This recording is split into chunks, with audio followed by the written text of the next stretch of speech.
ఓం శ్రీ సాయినాథాయ నమః. శ్రీ సాయి సచ్చరిత్రం 30వ అధ్యాయం. షిరిడీకి లాగబడిన భక్తులు. కాకాజీ వైద్య, రహతా కుశాల్ చంద్, పంజాబీ రామ్లాల్. ఈ అధ్యాయములో బాబా షిరిడీకి ఈడ్చిన 2 భక్తుల వృత్తాంతము చెప్పుకుందుము. దయామయుడు భక్తవత్సలుడగు శ్రీ సాయికి నమస్కారము. వారి దర్శన మాత్రముననే భవసాగరమును తరింపజేసి మన ఆపదలను బాపెదరు. వారు నిర్గుణ స్వరూపులైనను భక్తులు కోరుటచే సగుణ స్వరూపము వహించిరి. భక్తుల ఆత్మసాక్షాత్కారము కలిగించుటే మహాత్ముల కర్తవ్యము. అది యోగీశ్వరుడైన శ్రీ సాయినాథునకు ముఖ్యతమమైనది, తప్పనిసరి అయినది. వారి పాదములను ఆశ్రయించిన వారి పాపములెల్లా నశించును. అట్టివారి ప్రగతి నిశ్చయము. వారి పాదములు స్మరించుచు పుణ్యక్షేత్రముల నుండి బ్రాహ్మణులు వచ్చి వారి సన్నిధిలో వేదశాస్త్రములు పారాయణ చేసి గాయత్రీ మంత్రమును జపించెదరు. దుర్బలులము, పుణ్యహీనులము అగుటచే భక్తి అనగానేమో మనకు తెలియదు. మనకింత మాత్రము తెలియను. ఇతరులు మనలను విడిచిపెట్టినప్పటికీ బాబా మాత్రము మనలను విడవరు. వారి కృపకు పాత్రులైన వారు కావాల్సినంత శక్తి, జ్ఞానము, నిత్యానిత్య వివేకములను పొందెదరు. భక్తుల కోరికలను పూర్తిగా గ్రహించి సాయి వాణిని నెరవేర్చును. అందుచేత ఎవరికి కావలసినవి వారు పొంది కృతజ్ఞతతో నుండెదరు. కాని మేము వారికి సాష్టాంగ నమస్కారము చేసి వేడుకొనిదము. మా తప్పులన్నీయూ క్షమించి సాయి మా ఆరాటములన్నీయూ బాపుగాక. కష్టముల పాలై సాయిని విధముగా ప్రార్థించు వారి మనస్సు శాంతించి బాబా కటాక్షముచే వారు సంతుష్టి నందెదరు. దయాసముద్రుడగు సాయి కటాక్షించుటచే హేమాట్పంతు ఈ గ్రంథమును వ్రాయగలిగెనని చెప్పుకొనెను. లేకున్నచో తనకు గల యోగ్యత ఎంత? ఎవరింత కఠినమైన పనికి పూనుకొనగలరనెను. శ్రీ సాయి ఈ భారమంతయు వహించుటచే హేమాట్పంతుకు కష్టముగాని శ్రమగాని కానరాకుండెను. తన వాక్కును కలమును కూడా ప్రేరేపించుటకు శక్తివంతమనే జ్ఞానమనే వెలుతురుండగా అతడు సంశయముగాని ఆరాటముగాని పొందనేలా. అతడు వ్రాసిన ఈ పుస్తక రూపమున శ్రీ సాయి అతని సేవను గైకొనెను. ఇది అతని గత జన్మల పుణ్య పరంపరచే ప్రాప్తించెను. కావున అతడు అదృష్టవంతుడనియు పుణ్యాత్ముడనియు అనుకొనెను. ఈ క్రింది కథ సాధారణ కథ కాదు, స్వచ్ఛమైన అమృతము. దీనినెవరు త్రాగెదరో వారు సాయి మహిమను, సర్వాంతర్యామిత్వమును తెలుసుకొందురు. వాదించువారు, విమర్శించువారు ఈ కథలను చదువనక్కరలేదు.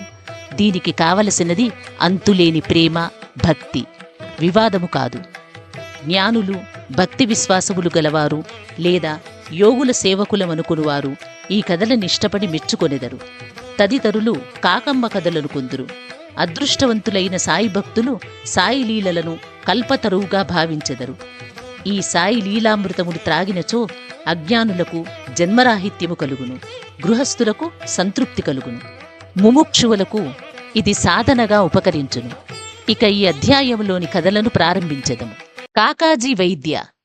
నాసిక్ జిల్లా వణిలో కాకాజీ వైద్య అనువాడుండెను. అతడు అచటి సప్తశృంగి దేవతకు పూజారి. అతడు అనేక కష్టముల పాలై మనశ్శాంతిని పోగొట్టుకుని చంచల మనస్కుడయ్యెను. అట్టి పరిస్థితిలో ఒకనాటి సాయంకాలము దేవాలయమునకు పోయి తనను ఆందోళన నుండి కాపాడుమని హృదయపూర్వకముగా వేడుకొనెను. అతని భక్తికి దేవత సంతసించి ఆనాటి రాత్రి అతనికి స్వప్నమున కనిపించి, బాబా వద్దకు పొమ్ము, నీ మనస్సు శాంతి వహించును అనెను. ఈ బాబా ఎవరో దేవినడిగి తెలుసుకొనుటకు కాకాజీ ఉత్సహించెను. కాని ఇంతలోనే అతనికి మెలకువ వచ్చెను. ఈ బాబా ఎవరై ఉండవచ్చునని అతడు యోచించెను. కొంతసేపు ఆలోచించిన పిమ్మట ఈ బాబా త్రయంబకేశ్వరుడు కావచ్చునని అతడు పుణ్యస్థలమగు త్రయంబకం నాసిక్ జిల్లా వెళ్ళెను. అచ్చట 10 రోజులుండెను. అక్కడున్నంతకాలము వేకువ జామున స్నానము చేసి రుద్రమును జపించుచు అభిషేకమును తదితర పూజలను కావించెను. అయినప్పటికీ మునుపటి వలనే అశాంత మనస్కుడుగా నుండెను. పిమ్మట స్వగ్రామమునకు తిరిగి వచ్చి దేవతను తిరిగి వేడుకొనెను.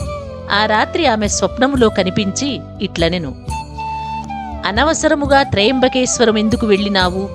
బాబా అనగా షిరిడీ సాయిబాబా అని నా అభిప్రాయము. షిరిడీకి పోవుటెట్లు? ఎప్పుడు పోవలెను?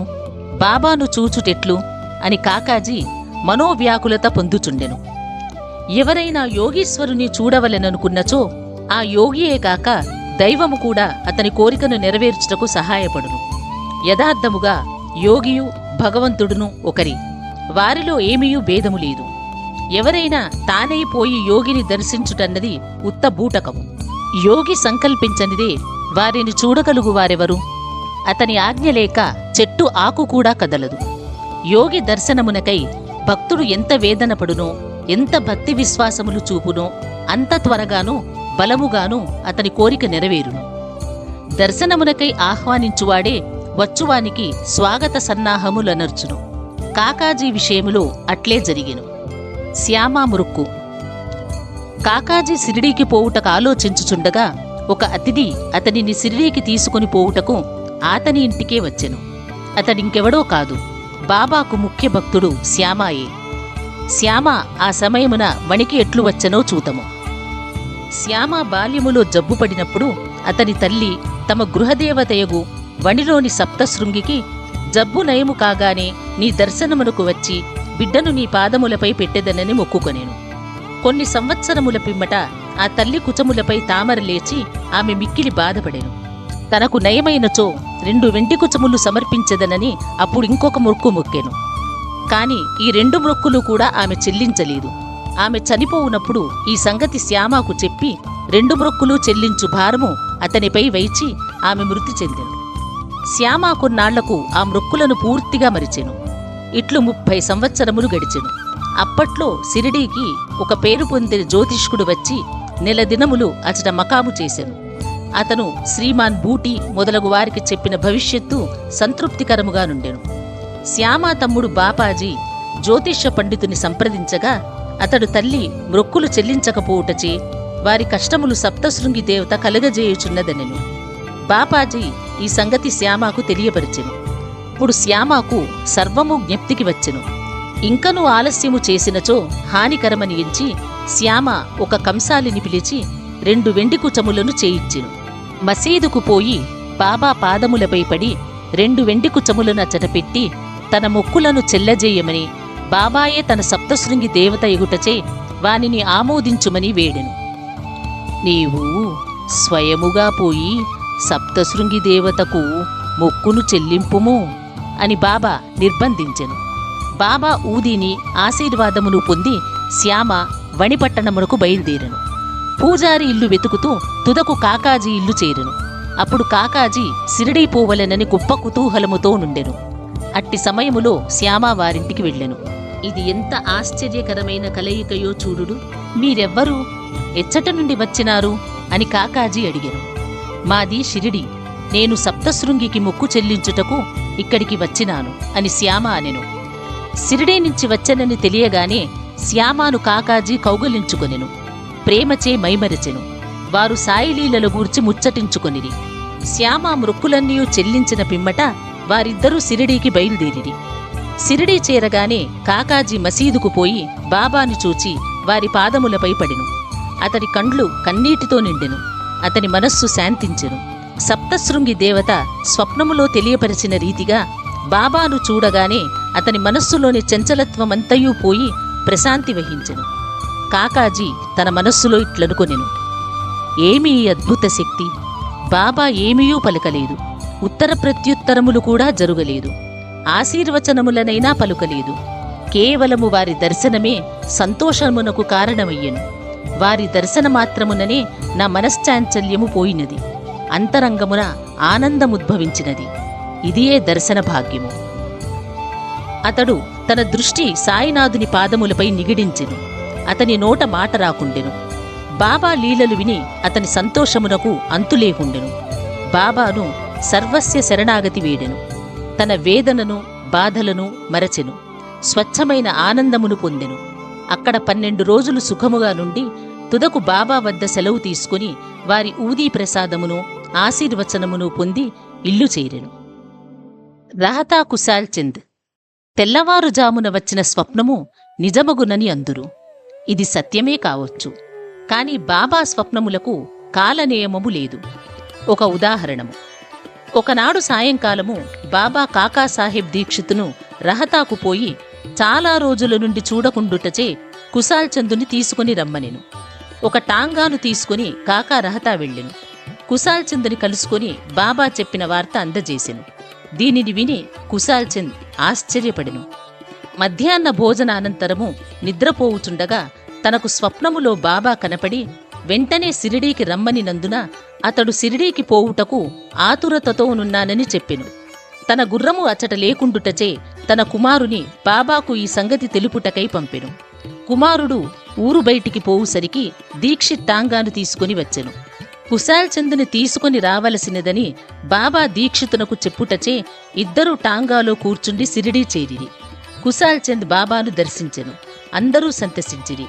బాబా ప్రదర్శించిన ఈ లీలలను చూసి కుశాల్ చంద్ మనస్సు కరిగిను. పంజాబీ రామ్లాల్, బొంబాయి. ఒకనాడు బొంబాయిలో నుండు పంజాబీ బ్రాహ్మణుడు రామ్లాల్ అనువాడు ఒక స్వప్నమును గాంచెను. ఆ స్వప్నములో బాబా కనపడి సిరిడీకి రమ్మనెను. బాబా వానికి మహంతువలె కనిపించెను కాని అతనికి వారెచ్చటగలరో తెలియకుండెను. పోయి వారిని చూడవలెనని మనమున నిశ్చయించెను. కాని చిరునామా తెలియకుండుటచే చేయుటకేమియూ తోచకుండెను. ఎవరినైననో మనము పిలిచినచో వచ్చువారి కొరకు కావలసినవన్నీ మనము సమకూర్చెదము. ఈ విషయములో కూడా అట్లనే జరిగెను. అతడు ఆనాడు సాయంకాలము వీధిలో పోవుచుండగా ఒక దుకాణములో బాబా ఫోటోను చూసెను. స్వప్నములో చూచిన మహంతు ముఖ లక్షణములు ఈ పటములోనున్న వానితో సరిపోయెను. కనుగొనగా ఆ పటము సాయిబాబాదని తెలిసెను. అతడు వెంటనే సిరిడీకి పోయి అచ్చటనే తన అంత్యకాలము వరకు ఉండెను. ఈ విధముగా బాబా తన భక్తులకు దర్శనమిచ్చుటకై సిరిడీకి తీసుకుని వచ్చుచుండెను. వారి ఇహపరముల కోరికలు నెరవేర్చుచుండెను. 30వ అధ్యాయము సంపూర్ణము. సద్గురు శ్రీ సాయినాథార్పణమస్తు. శుభం భవతు. 4వ రోజు పారాయణము సమాప్తము.